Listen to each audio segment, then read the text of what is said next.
નવી નવી રેસીપીઓ જોવા માટે મારી ચેનલ હર્ષા કુકિંગ ગુજરાતીને સબસ્ક્રાઈબ કરો અને લાઈક પણ આપો. હર્ષા કુકિંગ ગુજરાતી ચેનલમાં આપનું સ્વાગત છે.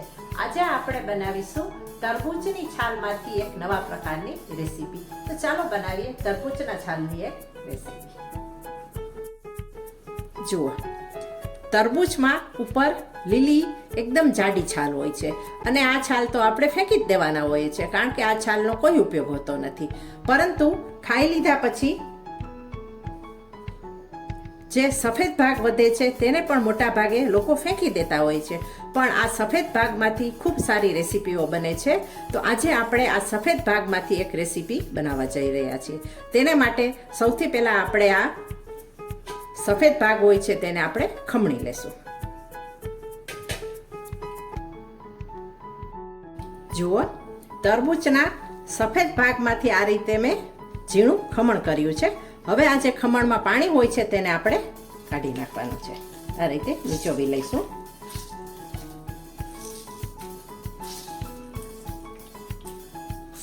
આ રીતે બે હાથેથી પ્રેસ કરી અને નીચોવી લઈશું.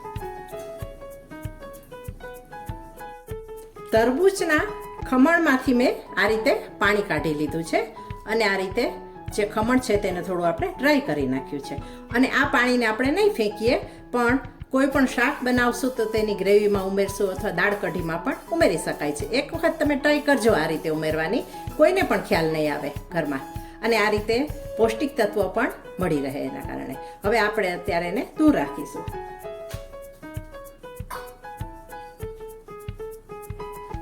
અહીં હવે હું ચણાનો લોટ એડ કરું છું. અડધો બાઉલ લીધો છે. હવે ઉમેરીશું કોથમરી. કોથમીરની દાંડલીઓ, આદુ મરચાની પેસ્ટ. કોથમીરની દાંડલી નાખવાથી ખૂબ જ ફ્લેવર સરસ આવે છે, જેથી તેને પણ હું ફેંકતી નથી. 1 ટીસ્પૂન કસૂરી મેથી. કસૂરી મેથી જો તમારી પાસે હોય તો નાખજો, નહીં તો ઓપ્શનલ છે. હવે આપણે એડ કરીશું સંચળ, મેંગો પાવડર, નિમક અને શેકેલું જીરું, ચારે ઉમેરી દેશું.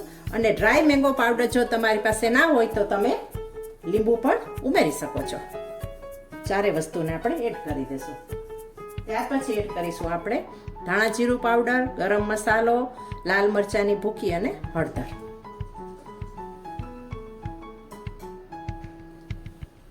હાથેથી મિક્સ કરીશું.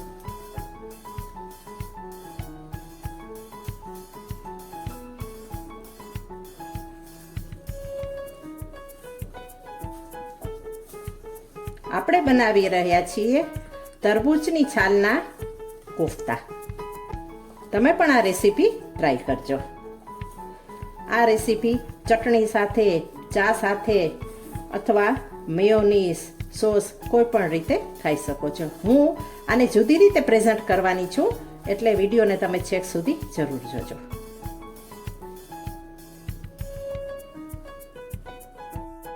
બધા મસાલા અને ચણાનો લોટ મિક્સ કર્યા પછી હવે આપણે ઉમેરીશું 1 પિંચ સાજીના ફૂલ અને તેલવાળો હાથ કરી અને આપણે મિક્સ કરી લેશું અને તેના નાના નાના બોલ વાળી લેશું.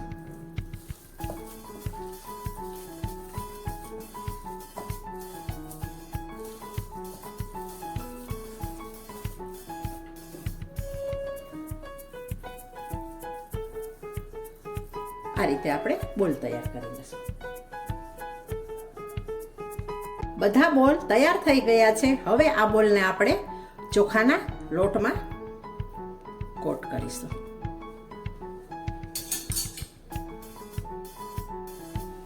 આ રીતે આપણે રગદોળી દેવાના છે, જેથી ટેસ્ટ પણ સરસ ક્રન્ચી મળે.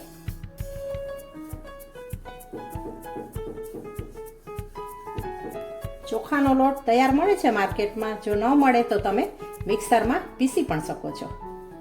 આ રીતે ચોખાના લોટમાં આપણે કોટ કરી લઈશું અને ત્યાર પછી આપણે ફ્રાય કરીશું. કોફતાને તળવા માટે અહીં મેં કડાઈમાં તેલ ગરમ કરવા મૂક્યું છે. હવે તેમાં આપણે તેલ ગરમ લગભગ થઈ ગયું છે, જેથી આપણે કોફતા એડ કરીશું.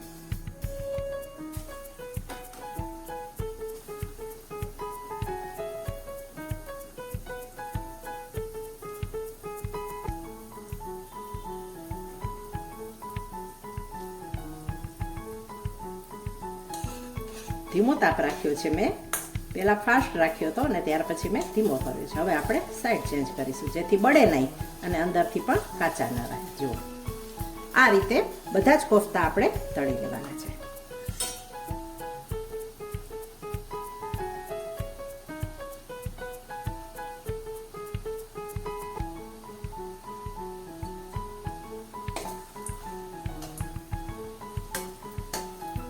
તુરત જ આપણા કોફતા તળાઈ ગયા છે અને ઉપરથી ક્રિસ્પી પણ સરસ થયા છે. જુઓ, આ એકદમ નવી રેસીપી છે અને જરૂર ટ્રાય કરવા જેવી છે. ને અત્યારે તરબૂચ પણ સારી માત્રામાં મળી રહ્યા છે, જેથી તરબૂચ ખાધા પછી આપણે કોઈ પણ વસ્તુને વેસ્ટ ન કરતા આ રીતે ઉપયોગ કરી શકીએ છીએ. જો આ રીતે એકદમ ગોલ્ડન કલરના આપણે તળી લેશું. જો કેટલા સુંદર ગોલ્ડન કલરના અને ટેસ્ટી આપણા કોફતા તૈયાર થઈ રહ્યા છે. આ રીતે બધા જ કોફતા હું તળી લઈશ.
તૈયાર છે તરબૂચની છાલમાંથી બનેલા ટેસ્ટી એવા કોફતા.